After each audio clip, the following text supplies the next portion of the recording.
beautiful day. Don't let it go away. Kaya leave your worries and embrace life. Cherish every moment. Maligo sa ulan, damhin ang init at hangin sa ating pisngi. Dahil weather is good and so is life. At bago lumabas, alamin ang magiging weather for today para each moment is perfectly planned. Kaya tutok na sa DOSTv, hindi lang weather news ang dala naming may science and technology updates pa. Ako po si Jel Miranda, ang inyong ka-online at ka-forever. We welcome you to DOSTv, your most comprehensive real-time authority on the latest weather updates. Dahil weather lang ang laging nandyan, taga-raw man o tag-ulan, hindi nangiiwan kahit sino ka man. Remember that folks, it's DOSTv. Ang DOSTv ay mapapanood ninyo Mondays to Fridays, 11 a.m. to 12 noon, dito lang sa www.dostv.ph. At live na rin po tayo sa Facebook at facebook.com/DOSTVPH. Kaya makisabay na rin sa live streaming namin. For today's episode, makakausap po natin ang Cluster Manager ng MUNTAPARLAS or Muntinlupa, Taguig, Pateros, Parañaque, Las Piñas at malalaman natin ang latest na mga projects ng DOST sa mga areas na nabanggit. Patunay lamang na basta DOST, all out ang support at ang mga bawat projects sa bawat sulok ng bansa. Pero bago yan, alamin muna natin ang magiging lagay ng panahon for today. Heto ng ating pag-asa correspondent para sa ating ulat panahon.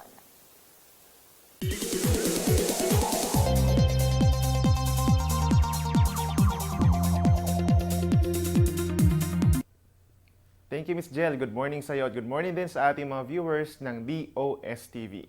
Ngayong araw po ng Lunes, meron tayong minomonitor na low pressure area. At ito ay huling namataan 510 kilometers sa silangan ng bayan ng Hinatuan sa Surigao del Sur. At ito po ay direkta nakakaapekto sa ilang portions ng Mindanao, particularly sa eastern section. At sa ngayon po yung ating hanging amihan or northeast monsoon ay mahina lamang dahil mahina ang high pressure system dito sa mainland Asia. Tanging dito lamang sa may extreme northern Luzon nakakaapekto. Pero posible po itong bumalik bago matapos ang week na ito.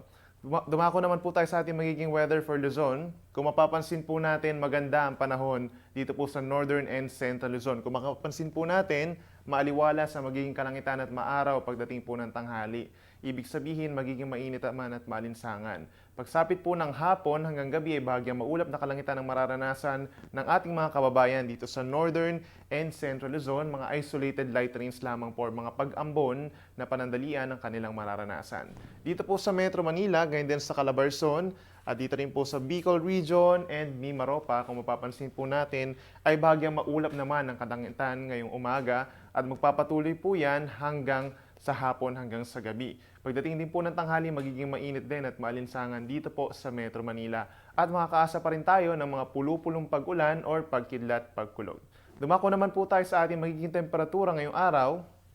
Sa Metro Manila po, 24 hanggang 32 degrees Celsius ang ating temperature.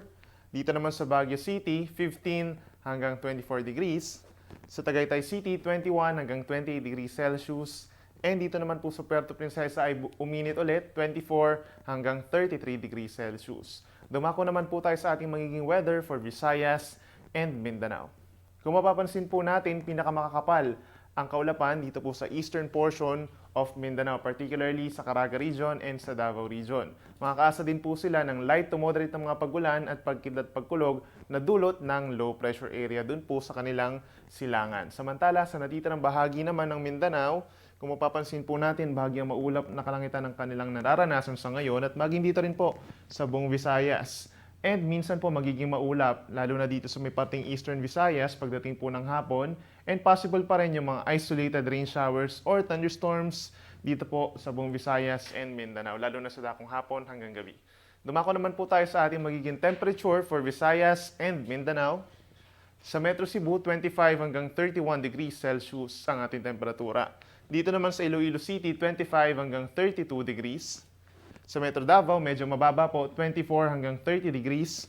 And then dito naman sa Zamboanga City, 24 hanggang 32 degrees Celsius. Sa ngayon po, wala naman tayong gale warning, wala po tayong matataas na pag-alon dahil mahina ang amihan. Kaya't maaari naman po maglayag ang anumang uri ng sasakyang pandagat. Sa ngayon po, yung ating low pressure area na binabantayan sa loob ng PAR ay mababa ang tsansa na ma-develop bilang isang tropical depression or bagyo. At base po sa ating analysis ay hindi naman ito inaasahang tatama sa kalupaan at unti-unting aangat palayo sa ating bansa.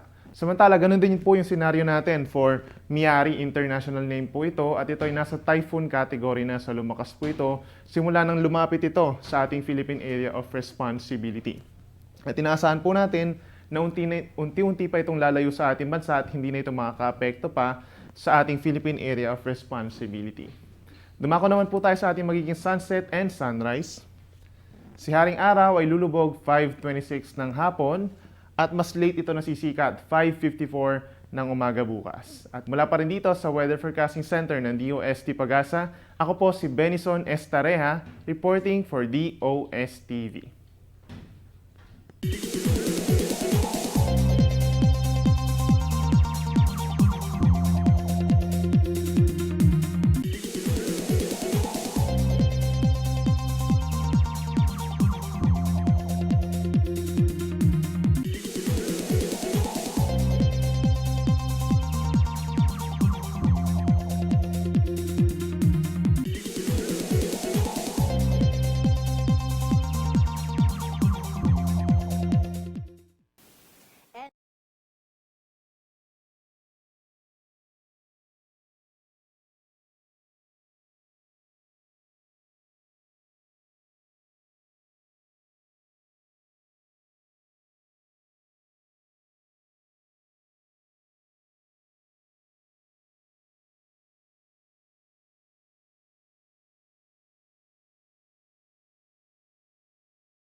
OneLab is a national program of the Department of Science and Technology that aims to establish an integrated online one-stop shop system for laboratory testing services to assist micro, small, and medium enterprises for global competitiveness.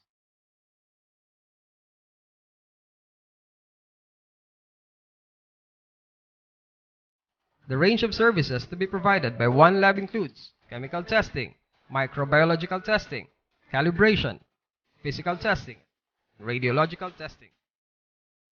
The types of samples that can be analyzed by one lab include water and wastewater, electronic products, furniture, paper and pulp, metals, wood, food, and textiles.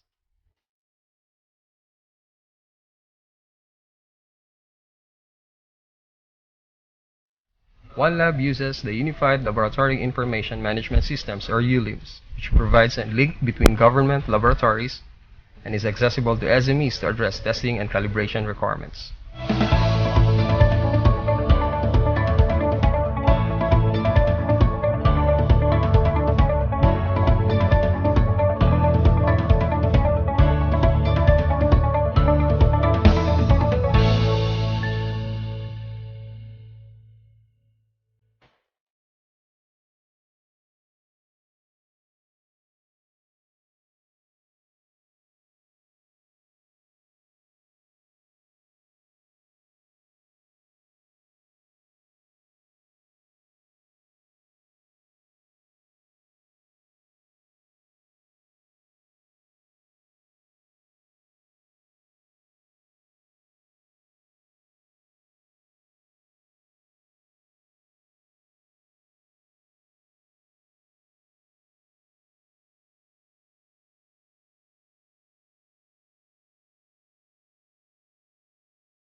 And for exclusive content na dito niya lang sa DOSTv makikita, here's our flood and water level advisory. Salamat Jen, magandang umaga sa iyo at magandang umaga rin sa mga viewers ng DOSTv. Hydrological update tayo, November 7, 2016. Unahin natin yung Pantabangan Dam. Ngayong umaga, nasa 205.49 meters yung Pantabangan. Kahapon, nasa 205.42. Umakit siya ng 0.07 meters. Ang Gat Dam, ngayong umaga, nasa 206.38 meters. Kahapon, nasa 206.17 lang siya. Ngayon, umakit siya ng 0.21 meters. Ang San Roque Dam, nasa 282.98 meters. Kahapon, nasa 283.0. So, bumaba siya ng kaunti ng 0.02 meters. Magat Dam, ngayong umaga, nasa 191.69 meters. Kahapon, nasa 179.69 meters. So, walang pagbabago. At kahapon, nagsara na po ang Magat Dam. So, wala na tayong flood watch dito sa Cagayan Basin. At meron na lang po tayong dalawa na GFA na naka-issue dito sa Mindanao, particularly dito sa Caraga region at dito sa Davao region. Dahil sa may low pressure na nandito sa may bandang eastern part ng Mindanao. At yan lang po muna dito sa flood forecast and warning section. Ang inyong pong hydrologist, si Mr. Edgar de la Cruz. Maraming salamat po. Have you ever wondered, why exactly does light have to travel in a straight line when it can go like this or this? Similarly, why does the electron have to follow this one particular orbit around the nucleus when it can go like this or this? From what you observed, you might think that things like light and electrons prefer certain paths over the others. Now, why is there such a preference? Do they have a mind which tells them to prefer one path over the other? The answer to our questions is this equation right here. Now, don't worry, I'll explain it in simple terms. This equation is Feynman's path integral formulation of quantum mechanics. It's also called the sum over histories method. Path integral literally means sum of paths. You have this point particle at A. To calculate its probability of arriving in B, you have to consider all of the possible paths in space and time between A and B. As Murray Gell-Mann said, everything not forbidden is compulsory. But each compulsory path doesn't have an equal probability of getting taken. In this equation, we have each path multiplied with this block, which indicates that path's probability amplitude. So, if a path has a greater probability amplitude, its weight is greater. Then you sum all of these up. As you sum them up, the paths with greater amplitudes have a greater contribution to the final sum of paths. I just said sum of paths. How exactly do you sum paths up? Actually, what you add in the paths are their probability amplitudes. And since amplitudes are properties of waves, we should just be adding waves. Here we have the perfect principle telling us how to add waves. The principle of superposition. When two waves interfere like these water waves, they add up to produce a final wave. Let's illustrate this with my device right here. We have two waves.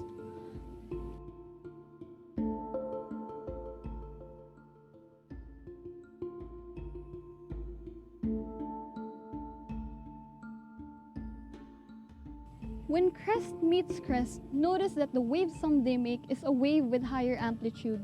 It's like their amplitudes reinforce each other. This is constructive interference. Now when I push this farther, such that crest meets trough, they should produce destructive interference. Notice that their amplitudes cancelled out into a flat line with zero amplitude. Their amplitudes just mutually destroyed each other. Back to the question at the beginning of this video. Actually, what the light and the electrons did is they tried all of the possible and compulsory paths. But the preferred paths we saw, the straight photon path and the circular electron path, are just the result of the constructive, mutually reinforcing, coherent, and synergistic interference of the paths. And because of their huge contribution to the final amplitude, they had the most probability of being observed by us. Now, why do I consider the path integral as perhaps the greatest generalization in physics? When you think about it, the essential idea behind the path integral can be applied to all of the interacting systems in the universe. An entity, be it an electron, an atom, a person, an organism, or corporation, or a country, can do anything it likes. However, only those constructive, coherent, harmonious, and synergistic interactions survive and thrive. On the other hand, destructive and incoherent interactions lead to mutual annihilation and destructions. So, as time goes by, we see more incoherent entities disappear and the coherent ones remain. This is evident in the beautiful and seemingly orchestrated evolution of things, from atoms, matter, organisms, and galaxies, to socio-political structures and even human affairs. Perhaps even to all interacting entities in the entire universe. So in summary, what the path integral teaches us is that the most probable or the most preferred path is the path towards harmony, constructive interaction, coherence, and synergy.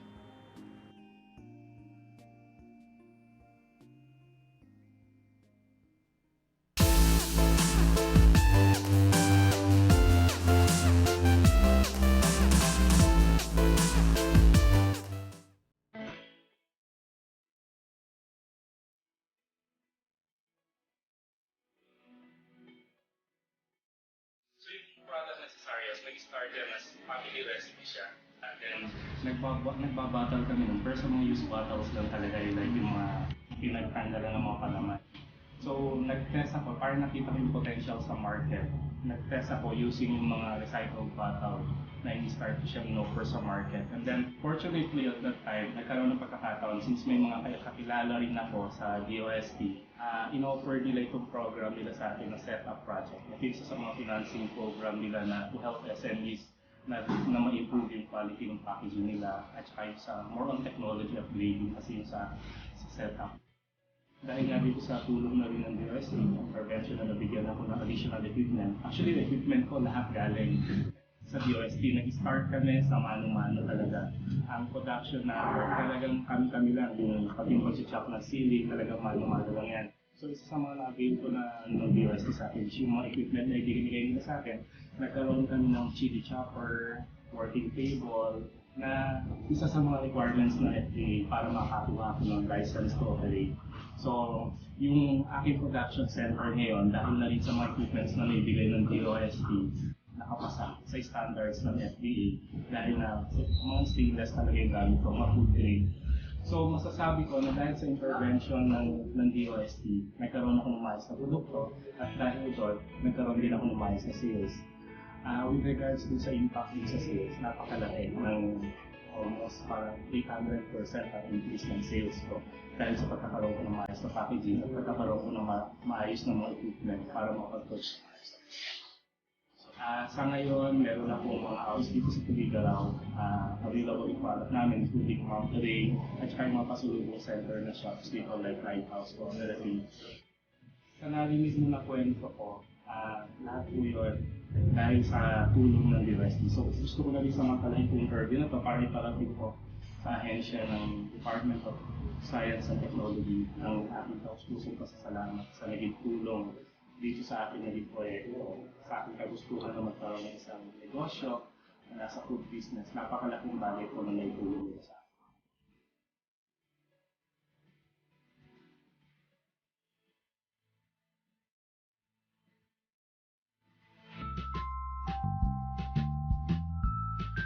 The internet has revolutionized society as we know it, and yet 2/3 of the world have no access. The Philippines is not exempt. More than half the country is not connected to the internet. Imagine how much we could achieve in a country where all its citizens have access to crucial data and can make informed decisions. A country that's competitive, keeps up with her neighbors and the rest of the world. A Philippines that is progressive because its citizens constantly improve and innovate, inspired by new ideas. A Philippines whose citizens are empowered, unafraid to make their voices heard, and ready to take an active role in nation building. Imagine no more. Although we are separated by distance, one connects us all in building a stronger nation and a better tomorrow. Through the DOST's Digital Empowerment Program, the Philippines will be 99% connected before the end of 2015. With the TV white space and free internet Wi-Fi access in public places, we open up a whole new world for Filipinos. Crucial e-services further enable our citizens. Our Xbox, providing access to life-saving healthcare services in isolated and disadvantaged communities. Tech for Ed establishes new community e-centers for e-education. Business name registration system, where entrepreneurs can register their businesses online. PhilGems, promoting transparency in procurements. PhilJobNet, where job seekers and government agencies can meet online. By July 2015, we're on track to connect the unserved and underserved parts of the country to the rest of the world as we nurture informed and progressive citizens who build and strengthen the nation. This is the Digital Empowerment Program. With the ICT office in the lead, we build digital bridges so that no one will be left behind. One connected. One connect.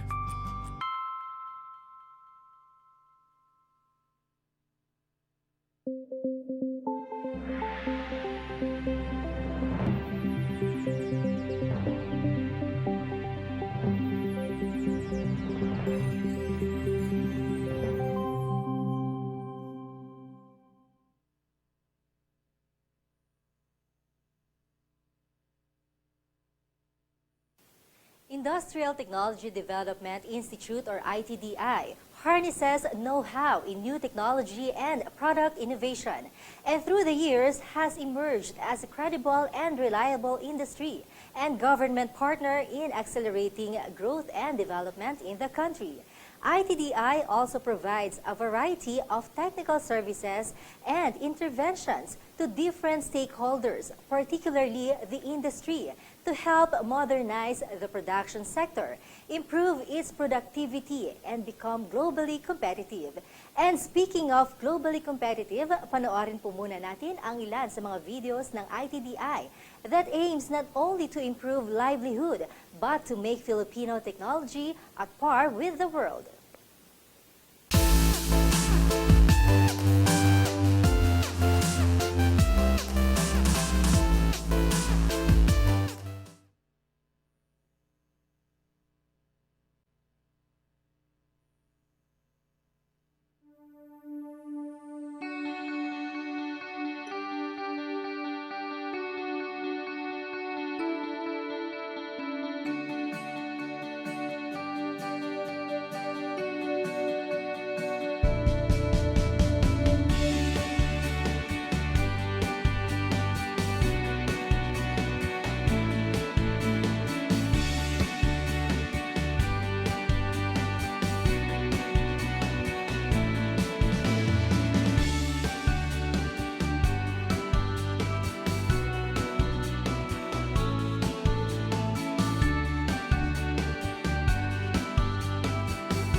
Department of Science and Technology, or DOST, is tasked to formulate policies and projects in the fields of science and technology in support of national development. With this in mind, DOST sets out to implement its projects and innovations to benefit everyone. Lahat ng sulok ng bansa ay dapat magkaroon ng hindi lang equal, kundi equitable access to science and technology projects and innovations. At ang guest natin for today ay maglalahad kung paano ang DOST ay all out sa pag-implement ng mga projects na nagbibigay ginhawa sa mga kababayan natin dito sa NCR, particularly sa Muntinlupa, Taguig, Pateros, Parañaque, and Las Piñas area. Our guest received his Bachelor of Science in Computer Science degree from the University of the Immaculate Concepcion. He has been part of DOST NCR for the past 7 years. He is currently a Science Research Specialist 2 of DOST NCR and handles technology projects or transfer projects under DOST's various technology transfer programs such as Small Enterprise Technology Upgrading Program or SETUP. He also conducts training activities and technology needs assessment and consultancy services to identify current problems, improvements, and potential technological intervention. Mga ka-forever, please welcome Mr. Kim L. Atienza. Good morning, sir. Yes, good morning, Jen. Magandang umaga po sa lahat. Ayan, kasama natin si Kuya Kim. Kuya Kim Atienza. Sir Kim, ayan. Kwento niyo muna kami, sir, about your office, briefly, background. Alam po natin na yung Department of Science and Technology, NCR, ay may 4 po na cluster. No? So ito po yung Pamamazon, Kamanaba, Pamamarisan. So for DOST, MUNTAPARLAS Cluster Satellite Office naman po, ako po yung naka-assign doon. So kasama ko rin po si Jansen Hernandez, no? Siya po yung S2 ko doon. So yung office po namin ngayon ay located po sa Muntinlupa City. Okay. Sa second floor, MCTI Building, San Guillermo Street, Barangay Putatan, Muntinlupa City. So kaya po kami nagkaroon ng building doon dahil din po sa tulong ng local government unit ng Muntinlupa. Kaya salamat din po sa LGU Muntinlupa. Okay. So yung MUNTAPARLAS clusters ay itinayo to para to make sure na yung mga programs and projects ng DOST NCR tsaka yung mga S&T services, no? So na dapat naka-implement sa isang community na nagbe-benefit din po dito yung mga tao. So mas maganda ngayon kasi mas napabilis namin yung pagtulong dun sa mga tao na nangangailangan ng serbisyo ng gobyerno. So yung clusters na ito, recently na ba o gaano katagal nang nabuo? Actually, yung MUNTAPARLAS cluster, no? So ito yung una na nagkaroon ng inauguration nung last June 2015. So ito po ngayon ay yun nga po nga sabi ko kanina, ito po yung matatagpuan po sa Muntinlupa City. Pero yung mga programa natin, mga proyekto natin, in a way, syempre sabi natin, hanggat, kumbaga, nagiging, yung sectors natin, yung areas of concern natin, mas napapalapit hindi ba? Yes, oo. Pero paano natin nasisiguro na talagang yung effectivity ng programa, ng proyekto, na ipapaabot natin? Lagi po naming sinasabi sa mga proyekto na tinutulungan namin o yung mga local government units, communities, or individuals, na lagi nila pong papalagahan yung tulong ng gobyerno. So after po nung pagpipresent po namin ng mga programs and services ng DOST, nagkakaroon po kami ng evaluation. So nagkakaroon po kami ng technical needs assessment dun sa area mismo kung saan yung nangangailangan ng tulong. No? So minsan kasi ina-align natin dun sa mga priority programs ng isang LGU. So pag na-approve na po ito, so, nagkakaroon po tayo ng MOA with the LGU or yung stakeholders natin. So, lagi po namin nire-remind sa kanila yung responsibility nila. Kasi sa projects po kasi na ito, implementation of projects, dapat lagi po ito partnership with the stakeholders. So, hindi lang po dapat DOST. Kasi ang problema po kasi natin, pagka ganon, yung sustainability nung project. So dapat nandun po yung cooperations nung stakeholders natin. Meron na bang for instances na meron talagang ang hirap makipagkaisa eh, 'di ba? Lalo na alam natin yung proyekto napakahusay, napakaganda. Pero pagdating sa mga LGUs, So far naman po sa LGU na nasasakupan ko sa area ng Muntaparlas, lahat naman po yung linkages namin sa kanila ay very strong. So wala naman po akong naging problema sa kanila. anong pinaka-main thrust pala pagdating sa inyong Okay. cluster? Yung sa main trust namin sa cluster, bukod po dun sa pagtulong sa mga MSMEs para ma-improve po yung productivity and competitiveness nila, yung tinatawag namin na flagship program namin sa setup, ay yung gusto namin yung ma-empower yung communities through convergence of SMT services. Kasi naniniwala kami by empowering people, it will help eradicate poverty. So, mas focus kami ngayon dun sa mas mababa, no? So, tinitingnan namin, tinutulungan namin sila kung paano namin sila matutulungan through science and technology. At alam natin yung areas na yan, na masasakupan ninyo ang Pateros, talagang alam natin kung gaano karaming tao na naninirahan dyan, hindi ba? Kasi dati kung maalala nyo, meron tayo nung mga communities, yung sa tabi ng Riles. Yes. So ngayon na-displace na sila. Okay, So nandun na po sila, actually nirelocate sila doon sa NHA housing, sa poblasyon, doon sa Muntinlupa. So ang naging problema doon, kung paano naman po yung livelihood. So doon po pumasok yung DOST. So nagkaroon po tayo doon ng livelihood trainings. So nagkaroon din po tayo doon ng survey kung ano ba yung mga skills ng mga tao doon, no? So kaya nagkakandak tayo ng iba't ibang livelihood trainings. So doon po pumapasok yung intervention ng DOST, doon sa health, education, livelihood, maski din po sa disaster preparedness and mitigation. So ang DOST ay tumutulong para doon. Oo, alam natin na talagang ito hindi lang basta science and technology, lahat ng link nga nabanggit ninyo pagdating sa livelihood, health, education, lahat na papasok na dito, 'di ba? Tulong-tulong talaga. Tulong-tulong, oh. Actually doon ngayon sa NHA meron na dong livelihood center, no? So lahat ng equipment na ni-provide ni DOST ay ginagamit doon ngayon ng mga community. So napapakinabangan nila ngayon kasi ang problema nila doon, yung market kasi ng Muntinlupa ay malayo doon, no? So kailangan pa silang bumiyahe. So doon pa lang nagki-create na sila ng livelihood. So yung mga products nila within that community nabebenta na. Doon pa lang binibili na yun ng mga tao doon. So mas madali at mas nakakatulong doon sa pang-araw-araw nila na pangangailangan. So mas naging accessible na para Mas sa naging, kanila. yes, tama po. Paano yung mga trainings and workshop? Ano ba to? Libre ba to? Yung lahat ng trainings, no, ng DOST at mga workshop, so lahat po yan, libre po yan. Okay. So ang kailangan lang po namin yung request letter, no, para at least may schedule namin at kung may kailangan kaming expert na i-invite for that training, ma-inform namin sila. Kwento nyo kami, sir, ano itong one-store project Okay. ng inyong office? Yung one store project, actually, ito po ay project po ng lahat ng regional office, no, DOST, particularly po yung setup, Okay. no. So yung one store project ay ito po ay kagaya ng kung alam po natin ng halimbawa yung eBay or Lazada. Online shop. Online shop, okay.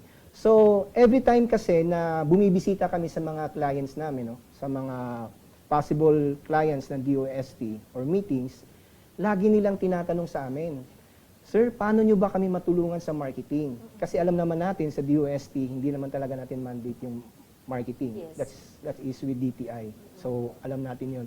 So, pero meron kaming ginagawang mga exhibits, bazaars. So, sinasama namin yung products nila to promote.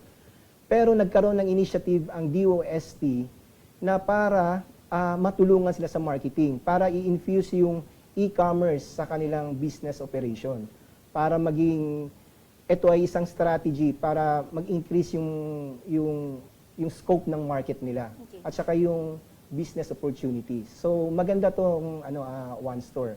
Sino pwede makapag-avail ng service na one store? Okay, yung one store, no, lahat po na products na nandito ay mostly po lahat ito yung mga setup assisted projects or mga DOST assisted projects. So pwede po natin yang i-view online, no, sa onestore.ph. So i-type lang po natin. So pwede po tayo online, no? Pwede tayong online mag-transact. Pero kung hindi ka set up beneficiary, pwede? Ma'am, ang priority po namin, ma'am, dapat Talaga talaga, puro kasi setup kasi beneficiary. talagang Okay. tinitingnan din namin yung product. Kasi mahirap naman po na lagay tayo ng hindi assisted o DOST, hindi dumaan sa amin. Baka magkaroon po ng problema. Pero hindi naman lahat ng na-assistihan ng setup na as a one store. Ma'am, nagkakaroon po kami niya ng forum para encourage po sila to join. Okay. So wala po sigurong reason na hindi sila mag-join kasi ito po ay free, no? So Okay. na-advertise natin yung products nila, at the same time pinopromote natin at nagki-create tayo ng linkages with other stakeholders or other MSMEs. Napakagandang bagay, hindi ba? Talagang, kasi alam natin lahat ng mga beneficiaries ng setup, lahat yan gawang Pinoy, hindi ba? Tama po.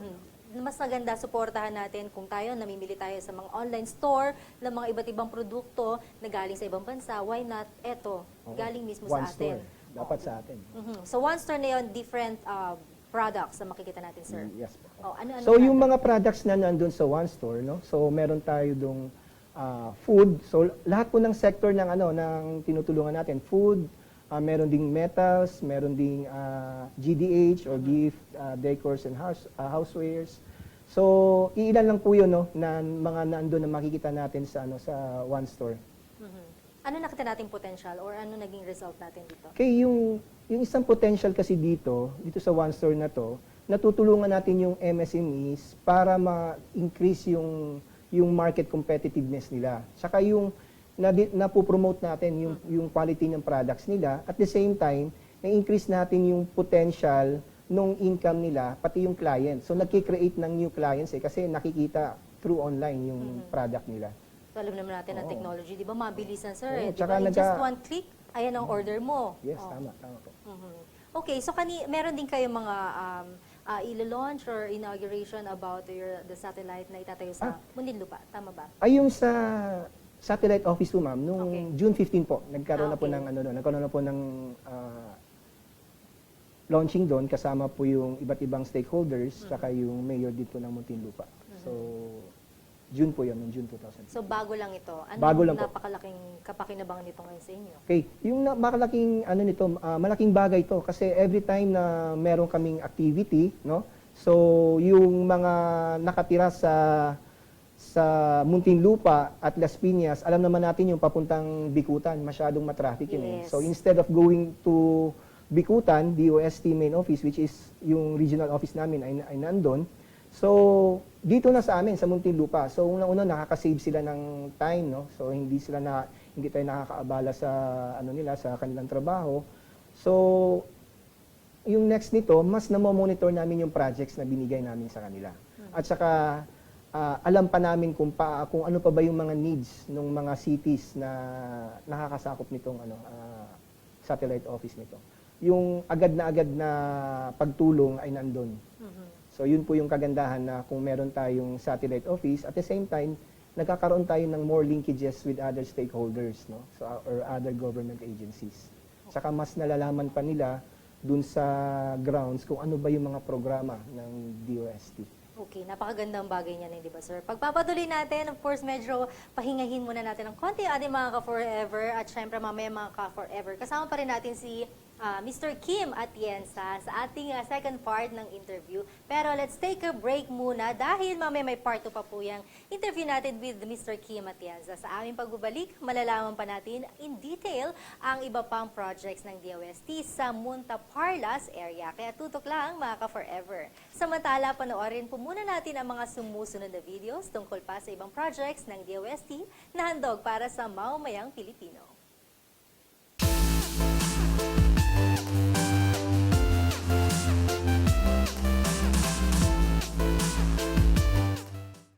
As the world continues to be plagued by trials and worsened living conditions, there remains hope. The smart solution towards progress. A smarter Philippines. It aims to establish and sustain an exemplary society using science, technology,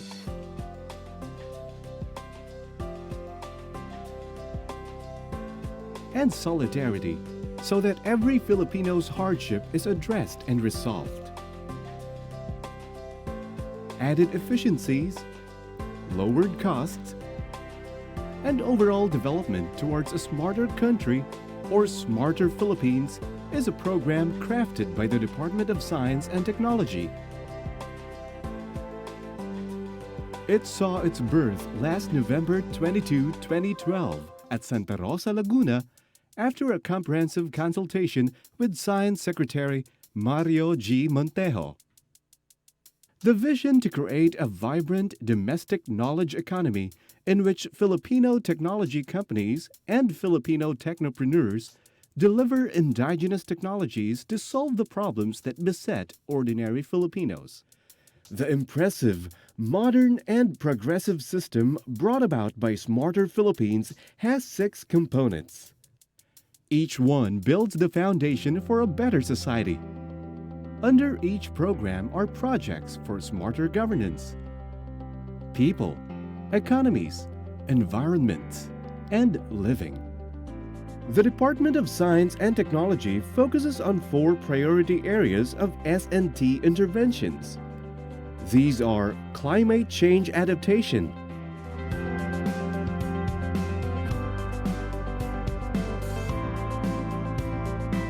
poverty alleviation,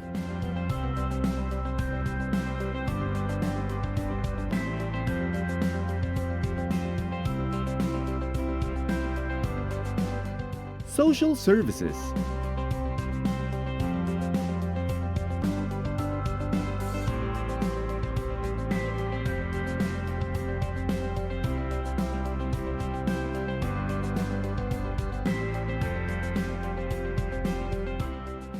and industry competitiveness.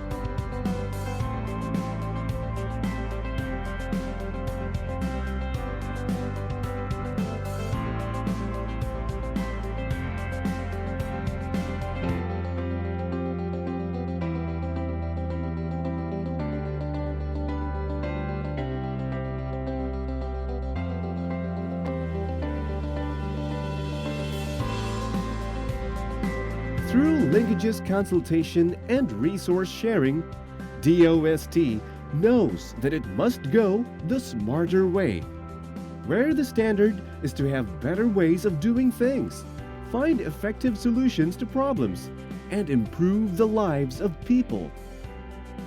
Government, economy, and the environment. Systematic, stronger and efficient. Smarter Philippines.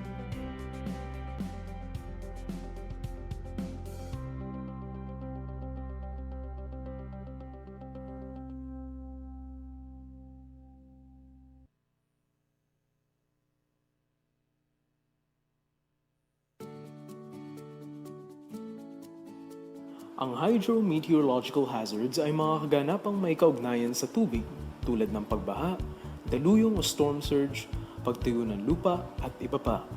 Habang ang geohazards ay mga kaganapang may kaugnayan sa lupa tulad ng paglindol, pagguho ng lupa, pagsabog ng bulkan at marami pang iba. Kapag ang isang komunidad ay malapit o nasa mapanganib na lugar, ang kakulangan sa sapat na kahandaan at kakayahan upang matugunan ang mga ito ay maaaring magresulta sa sakuna o disaster. Maraming bansa sa iba't ibang panig ng mundo ang kadalasang tinatamaan ng mga disasters, lalo na sa mga bansang madalas tamaan ng bagyo. Bagyo ang isa sa mga kadalasang nagiging sanhi ng pagkakaroon ng ilang disasters tulad ng pagbaha, pagguho ng lupa, at daluyong o storm surge. Ang mga hydromet at geohazards na ito ay lubhang mapanganib sa kabuhayan at buhay ng mga tao at mas lalo pa itong nagiging delikado sa paglipas ng mga panahon.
And we're back. Kasama pa rin po natin ang Cluster Manager ng DOST MUNTAPARLAS na si Mr. Kim L. Atienza. Ayan sir, pagpatuloy natin ang ating discussion. Kanina, napakaganda na ng mga proyekto na ibahagi niyo sa amin. Pero syempre, lahat ng to may kasabay pa rin mga pagsubok, challenges. Ano yung mga kinakarap natin challenges? Kaya yung nagiging challenge lang sa amin, kasi from the start talaga, lagi namin sinasabi sa kanila na dapat nga palaga nila yung tulong, pero yung lagi namin tinitingnan, yung sustainability ng projects. Kaya ginagawa namin yung gumagawa kami ng paraan, paano din sila mailink sa ibang agencies, sa ibang government agencies, para yung ibang needs nila ay mapunan. So, kaya sa una pa lang, dapat yung karoon kami ng evaluation, karoon kami ng assessment. So, yung projects po namin na binibigay sa kanila, pinag-aaralan po talaga namin bago namin ito i-approve. Kasi at the end nito, yung makikinabang nito ay yung mga tao. No? So, dapat sustainable siya. So, halimbawa, meron tayong mga set of beneficiaries talaga base sa span ng yung pagbibigay ng serbisyo. Meron talagang nag-fail na negosyo. Hindi naman siya totally sabi nating failed kasi minsan hindi natin alam yung, lalo na yung sa mga markets nila. So, hindi natin kasi hawak yun. Pero, meron kaming monitoring group no, sa office namin na maya't maya kinukumusta sila, pinupuntahan sila para malaman kung ano ba yung naging problema. Okay. Siyempre pagka ganyan, alam natin pagka set up beneficiary ka, kung halimbawa hindi nagtagumpay, bawi ang equipment, gano'n na nangyayari. Hindi naman po totally na binabawi kasi nga ang una kasi diyan, siyempre yung negosyo, kung halimbawa sabihin natin, halimbawa kung nag-fail yung negosyo, kawawa naman, no? Okay. So, pero meron talaga tayo na nakasaad dun sa MOA, once na hindi na utilize nila yung equipment, talagang talagang pinupull out namin. So, from there, kung meron man silang naging problema, so, kailangan nilang sumulat sa amin at i-undergo pa rin yan ng Arctic evaluation. No? So, subject for approval kung ano yung pwedeng action na gagawin sa kanila. So hindi immediately? Hindi naman po immediately yun. Kasi kailangan din po talaga natin i-assess kung bakit ba nagkaroon ng problema. So magkakaroon ulit ng reassessment. Pupuntahan ulit yun. So gagawa po ng report and then after that magkakaroon po ng schedule na evaluation. So lahat po yun, i-discuss po yun dun sa mga members, sa Arctic member. And then from there magkakaroon po ng resolution or agreement or para po kung ano po yung dapat gawin. Pero so far, ano na yung biggest achievement ng DOST MUNTAPARLAS? Okay. Bukod po dun sa mga approved set-up projects namin, so since 2014, siguro nasa almost 50 approved na kami. So as of the day, meron na kaming 12 graduates. So yung isa sa mga malaking achievements na nagawa ng MUNTAPARLAS ay yung siguro yung pagtulong dun sa communities, no? So, magsa-cite na po ako ng isang project. Yung isang project namin na skills development training, this is with LGU Muntinlupa at MCTI. So, nagkakandak po sila ng training on welding, no? So, ang ginawa po natin doon, naging intervention po ng DOST doon, ay yung mga equipment sa welding. Pero, etong mga beneficiary nito, ay doon po galing sa pilot community natin o yung SES project natin sa poblasyon. So ngayon, kami natutuwa kasi almost 200 na yung nagkaroon ng certification from TESDA, yung NC2. So yung iba po ay nasa abroad na at tsaka yung iba doon na halimbawa ay yung dati niyang trabaho ay janitor lang siya, ngayon isa na siyang instructor. So nakakatuwa, nakakatuwang malaman na sa tulong ng DOST nagkaroon tayo ng doon, tawag nito, malaking tulong doon sa kanilang sa pamumuhay nila. So last September 26, no. So nagkaroon kami nito ng awarding. So pinarangalan po namin yung top 5 na graduates nung welding. So, pinangunahan po ito ng ating secretary. So, kasama po diyan si Sir, tsaka yung OIC director natin. So, binigyan po natin sila ng parangal. Napakagandang bagay nun, sir, na parang hindi pa huli yung pagkakataon para dun sa mga kababayan natin na siguro sa pagpasok sa paaralan, ito, nagbibigay kayo ng serbisyo na makakapagpaunlad sa kanilang sarili. Yan. Tama. Dapat lagi natin i-grab yung mga yung opportunities at mga tulong na binibigay ng gobyerno. Ano naman itong DOST NCR S&T Cluster Fair? Okay. Yung cluster fair na ginawa sa DOST NCR, ito yung first na Science and Technology Cluster Fair na ginawa sa NCR. So ang venue rin po nito sa Muntinlupa. It is a partnership with the local government unit of Muntinlupa at saka yung sa academe namin, yung Muntinlupa Science High School at saka yung sa SES naman namin, yung sa MCTI. So ang ginawa namin dito for local government unit, nagkaroon kami ng doon sa ground nila, ng bazaar for MSMEs. So yun po din po yung tulong namin sa MSMEs para ma-promote yung product nila at the same time kumita naman sila. So nagkaroon din kami doon ng forum for food for MSMEs tsaka yung sa disaster namin sa LGU. And then yung sa SES namin o yung Community Empowerment through Science and Technology, nagkaroon po kami ng welding competition naman doon sa MCTI. So nung 26 din po, nung September 26, yung mga nanalo doon, inawardan din po namin. At doon din naman po sa academe, which is the Muntinlupa Science High School, lahat po ng interactive exhibits dinala namin doon. Yung Science Centrum, yung planetarium ni Pag-asa, dinala din namin doon, yung Science Explorer Bus ni SEI, nandun rin po yung Mad Science. So kaya tuwan-tuwa yung mga bata na, kasi minsan, yung iba kasi kagaya nung nagkaroon tayo ng NSTW, 2016 sa Bikutan, yung ibang schools kasi hindi nakapunta. Hindi nakapunta, totoo. So, yung purpose namin ngayon, kaya namin to ginawa, para to bring closer to the communities yung science and technology. Kaya kami na po yung pumupunta. Kaya kami nagpapasalamat dun sa mga partner agency namin or academe na nag-participate sila sa activity nito. So, gaano kadalas yung ginagawa itong fair? Even the NSCW staff? Usually yung NCW, doon na talaga yan eh. Every year yun. Pero itong SMT Cluster Fair, pinag-isipan namin to. Halimbawa ngayon, kasi syempre tapos na yung for MUNTAPARLAS. Siguro yung next, yung Kamanaba. So siguro in a year, siguro baka pwede namin gawin to twice a year. Twice a year. O depende po sa area na magiging host. So yan, isa yun sa mga proyekto ninyo para sa mga kabataan. Meron pa bang ibang activities or projects para mas maipalapit pa natin ang S&T sa mga kabataan, sa mga youths? Okay, yung sa mga yung sa mga kabataan naman, lagi pagka meron kaming mga activities, yung kagaya ng cluster fair, so nagkakaroon kami ng contest.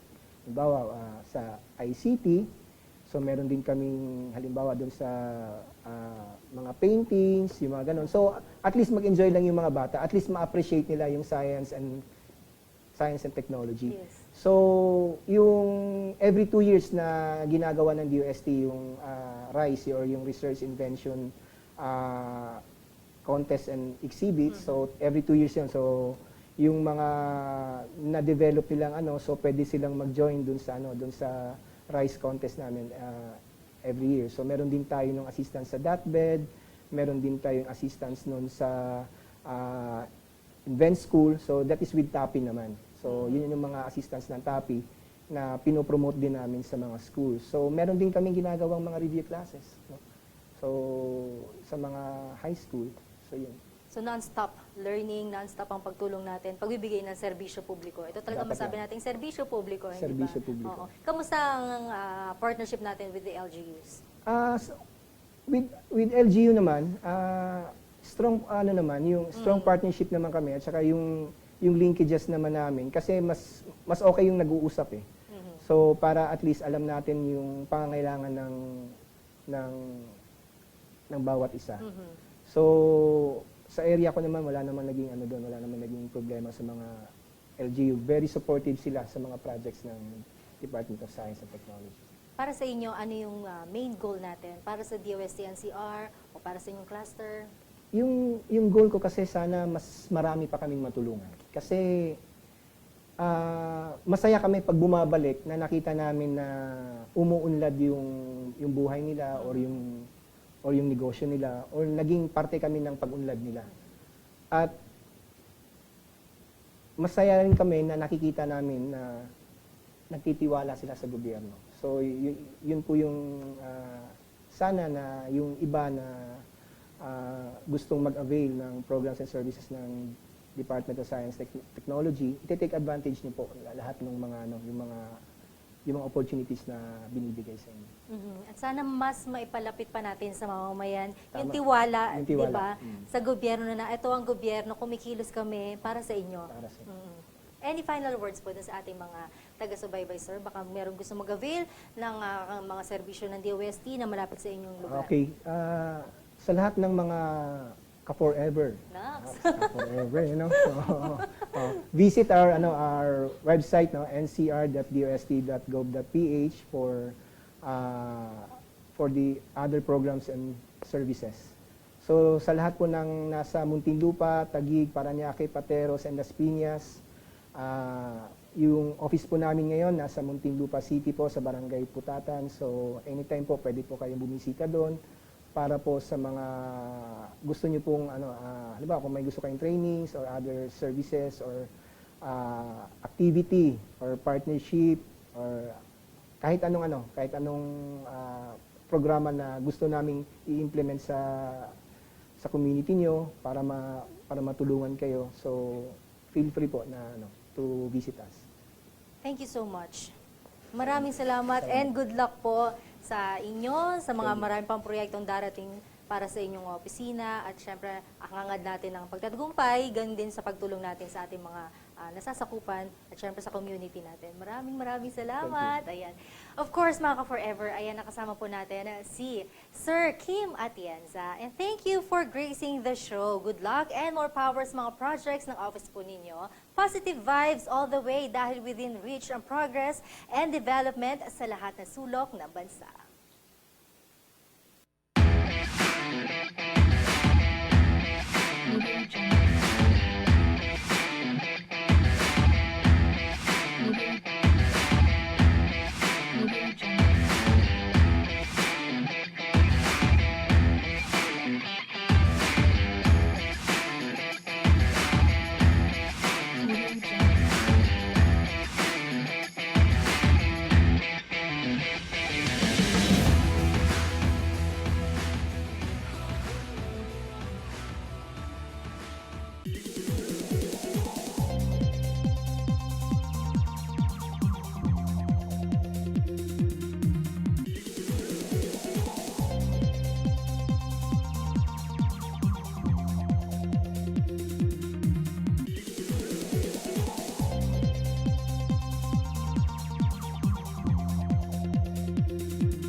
And that's it for today. Salamat kay Mr. Kim L. Atienza ng DOST NCR MUNTAPARLAS Cluster for gracing the show.